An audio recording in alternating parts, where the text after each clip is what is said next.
Dear woman, do you feel exhausted? Like you're running endlessly, but never arriving anywhere?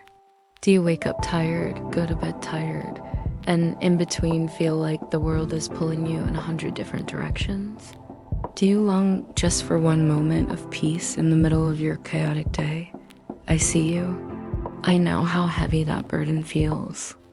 And I want to tell you something that might change the way you see your life. The secret to navigating all of life's demands isn't about doing more, it's about doing less. As women, we carry so much. We carry families, careers, relationships, dreams, expectations, and the silent pressure to hold everything together. We feel like if we stop, everything will fall apart. But dear woman, you were never meant to carry the whole world on your shoulders. You were never created to live in constant exhaustion. God did not design you to survive life. He designed you to live it fully, abundantly, and with peace. Remember the words of Jesus. Come to me, all who are weary and burdened, and I will give you rest. Notice what he says, rest. Not more pressure, not more demands, not more proving yourself, rest. Because when you release control, God steps in.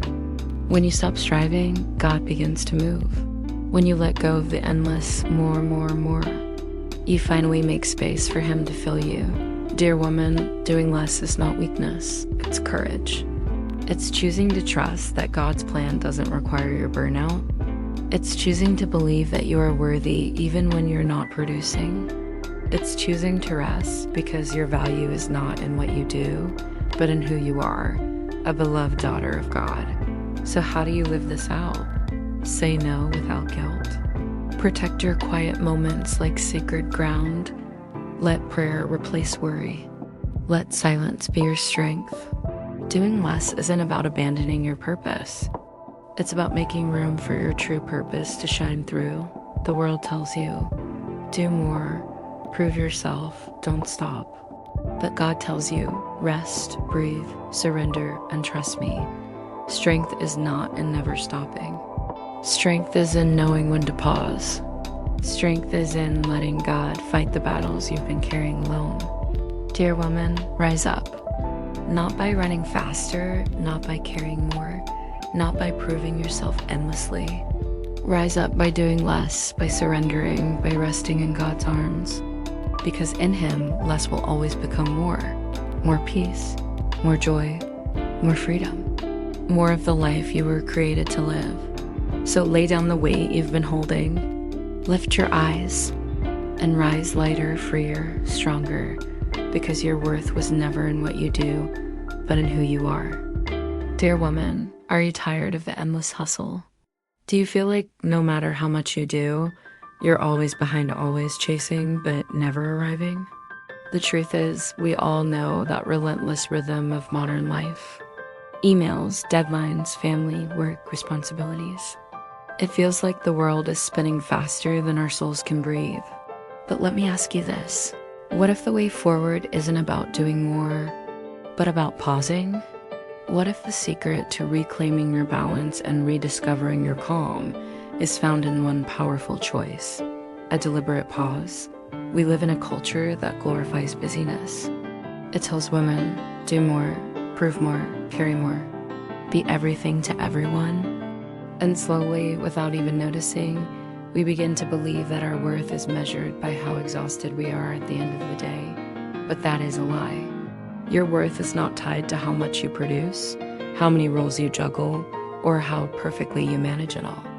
Your worth comes from who you are, a beloved daughter of God, and God is not calling you into endless hustle. He is inviting you into rest, into stillness, into peace. Remember the words of Jesus, come to me, all you who are weary and burdened, and I will give you rest. Matthew 11:28. Notice that he doesn't say, come to me, and I'll help you run faster. He doesn't say, come to me, and I'll give you more tasks to prove yourself. He says, rest. Because rest is not weakness, it is holy. Rest is not wasted time, it is sacred space. And sometimes the most spiritual act you can do is to pause. A deliberate pause doesn't need to be an hour-long retreat. It can be as simple as closing your eyes for 30 seconds to breathe deeply, whispering a short prayer before answering that message, stepping outside to feel the sunlight on your face, saying no without guilt so your soul can say yes to peace. Every pause is an act of defiance against the chaos of the world. It's you saying, I refuse to let busyness steal my peace. Think about creation. Even God himself rested on the seventh day. The creator of the universe paused not because he was tired, but because he wanted to show us the rhythm of life. Think about a musician. The beauty of a song doesn't only come from the notes. It comes from the pauses between them. Without pauses, music would just be noise. Without pauses, your life becomes noise too. But when you allow deliberate pauses, your life becomes melody. When you pause, clarity comes. When you pause, anxiety loosens its grip. When you pause, you hear the gentle whisper of God reminding you, you are mine, you are loved, you are enough. And from that place of calm, you return to your responsibilities stronger, clearer, and filled with peace. The pause doesn't make you less effective, it makes you more centered, more powerful, more alive. Dear woman, rise up, not by running faster, not by carrying more, but by pausing deliberately, courageously, sacredly. The world may tell you to keep going, to never stop, but God invites you to stop, to breathe, to rest in his presence. So today I invite you, take that pause, make it holy. Let it restore your soul, because in the surprising power of a deliberate pause, you will find balance, you will find peace, and most of all, you will find God.